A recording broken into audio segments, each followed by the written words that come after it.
For more on the Nancy Guthrie investigation, let's bring in retired NYPD Lieutenant Darren Porcher.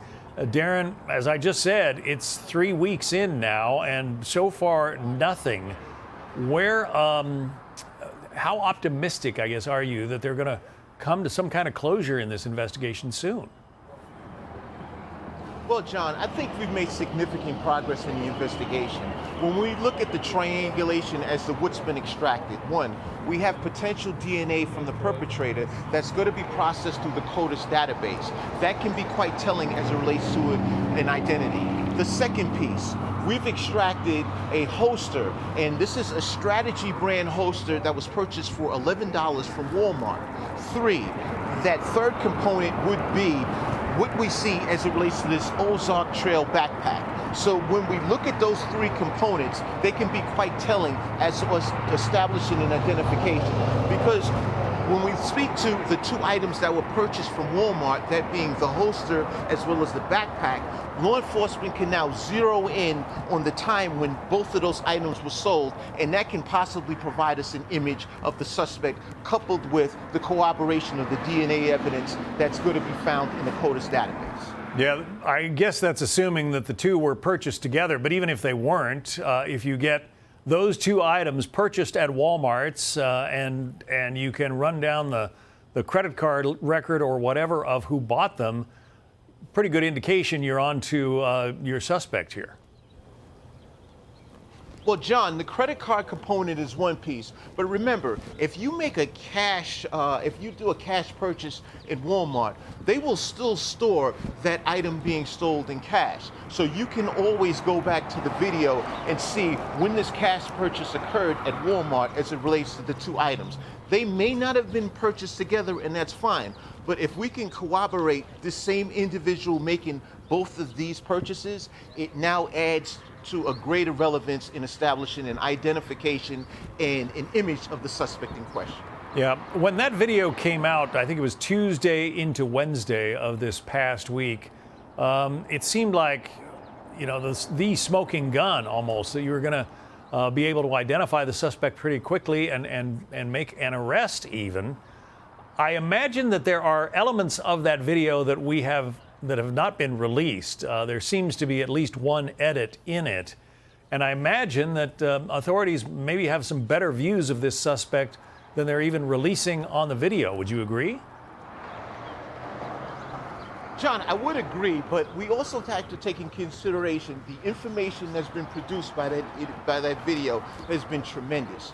The FBI has since come to the location and used a Liger laser, which has established the height of the individual. And as well, it also produced a 3D image, which shows us somewhat of the weight and the weight of that individual. So that's going to be quite telling as we corroborate this with everything else that's been presented as it relates to evidence in this case. Okay, so but what if this guy was smart enough to, you know, take all of that clothing he was wearing, the backpack, the holster even, take it all and burn it somewhere? Doesn't that eliminate the ability to help run him down?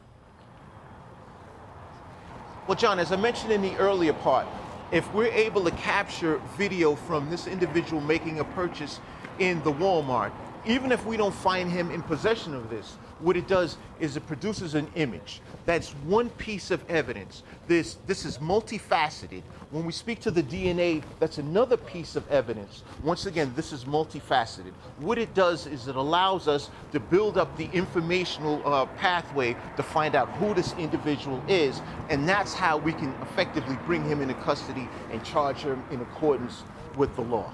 Mark Lamb is the former Pinal County sheriff who says that the processing of the DNA could lead down a very valuable road here. Listen.